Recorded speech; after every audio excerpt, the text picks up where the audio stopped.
My name is Eugene Rochelle. The presentation that I'm giving today is about cancer drug development.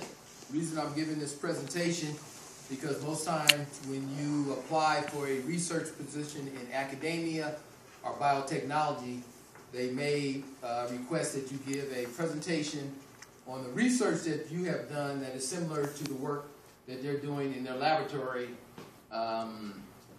for the company or academia lab. So, the presentation today is about targeting angiogenesis pathway for cancer therapy. The first slide we have is the definition of angiogenesis. Angiogenesis is the formation of new blood vessels.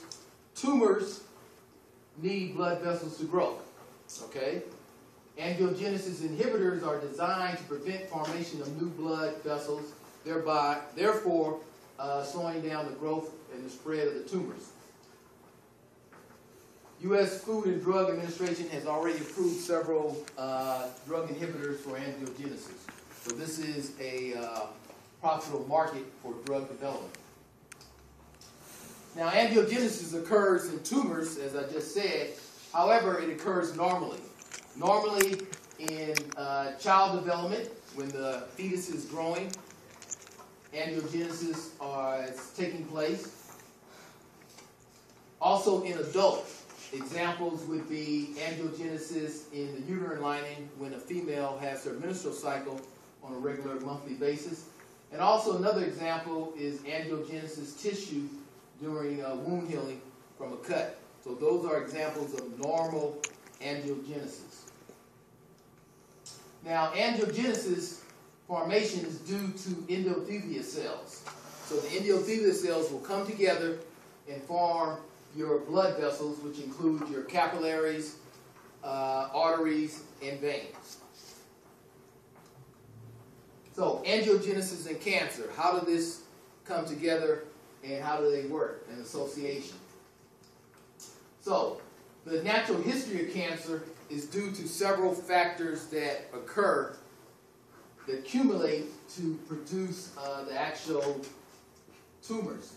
So the first one we look at would be cellular dedifferentiation. Okay, this is the process when a mature cell reverts back to an immature state. The next one is growth dysregulation. There's no regulation in the cell growth. Then we have unlimited cell division. Next would be angiogenesis, and this is what we're going to talk about today. And this is how the tumor recruits the blood vessel so it can grow and survive. Next, we have metastasis and invasion, and we'll talk about this. Next, we look at loss of apoptosis. This is programmed cell death.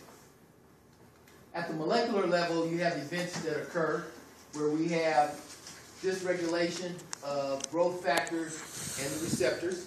Okay, the tumor will secrete factors that will recruit angiogenesis, or the blood vessels. Next, we have the expression of oncogenes. Now, oncogenes are genes that code for cancer. Okay, these are actual cancer genes.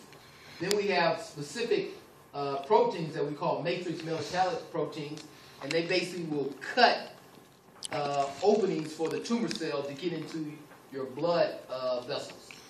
Then we have the autocrine growth. So the tumor will actually stimulate itself. It will produce growth factors and then act on itself to cause the cell to proliferate or grow. And finally, we would have aberrant signaling transduction, where there's a dysregulation on how the cell is signaling the signal into the cell. So, now we look at the metastasis. So metastasis is basically where the tumor is able to invade into the blood vessel. Okay? So it will get into the blood vessel. From there, the cancer cells can be transported to different parts of your body.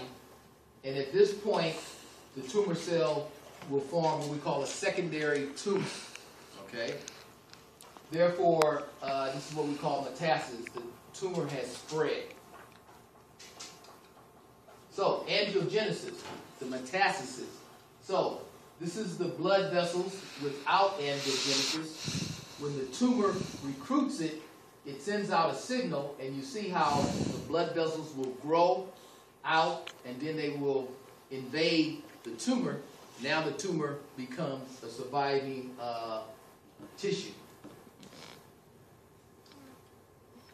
Angiogenesis is necessary for tumor growth. So, if a cell cannot produce angiogenesis, if it becomes a tumor, okay, it will die, and it will not get any bigger than this, okay? If the tumor is able to produce the angiogenesis factor, it can recruit the blood vessels, okay? Now the tumor can grow, okay? Therefore, if you can block this, this is one way to treat the tumor, and where the surgeon could basically just come in and cut the tumor out. Targets for angiogenesis. One would be VEG, the binding receptor, okay? So when VEG is released, VEG induces angiogenesis. So that's one way you could block angiogenesis, is to block VEG. The next one is to block the actual VEG receptor, okay?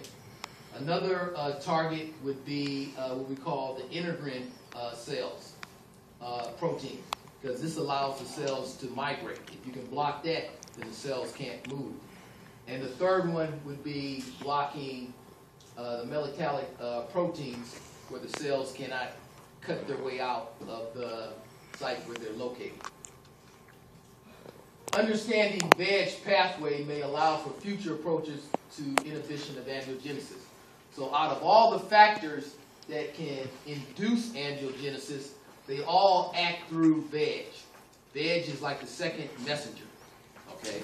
So these factors here will stimulate VEG, then VEG will stimulate the new growth of the angiogenesis, okay? One such factor that we're going to talk about specifically would be TGF-beta. Okay, this is the work that I specifically worked on, looking at an inhibitor for breast cancer drug development. So this is a cartoon of VEG. VEG is a protein secreted by fibroblast cells in your body, okay? And it induces angiogenesis, new blood vessel growth, okay?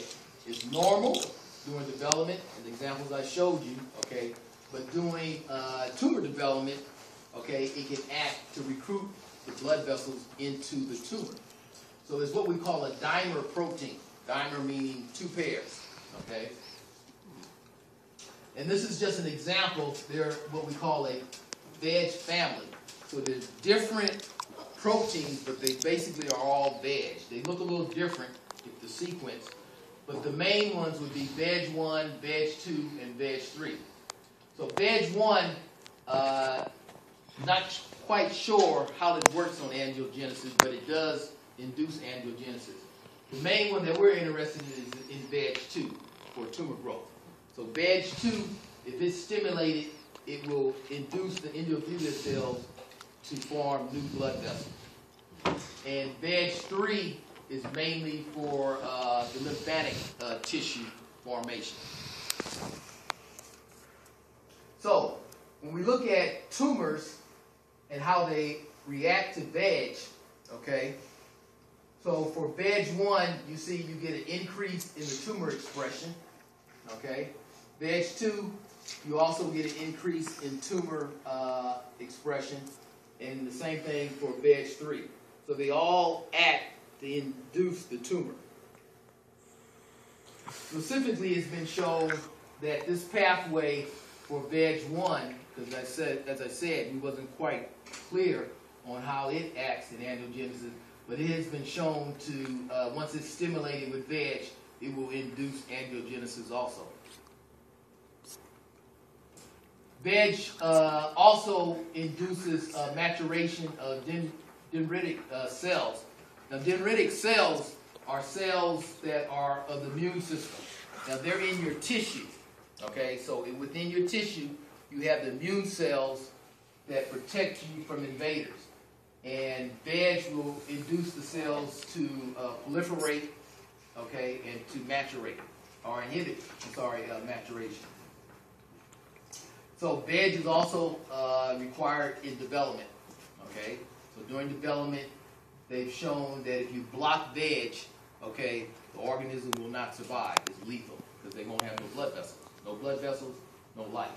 Okay, so this shows you that VEG is an actual stimulant of angiogenesis. So specifically, VEG is overproduced in the majority of human tumors. Okay, we looked at breast cancer. I specifically have looked at that, where VEG is overproduced in this tumor here.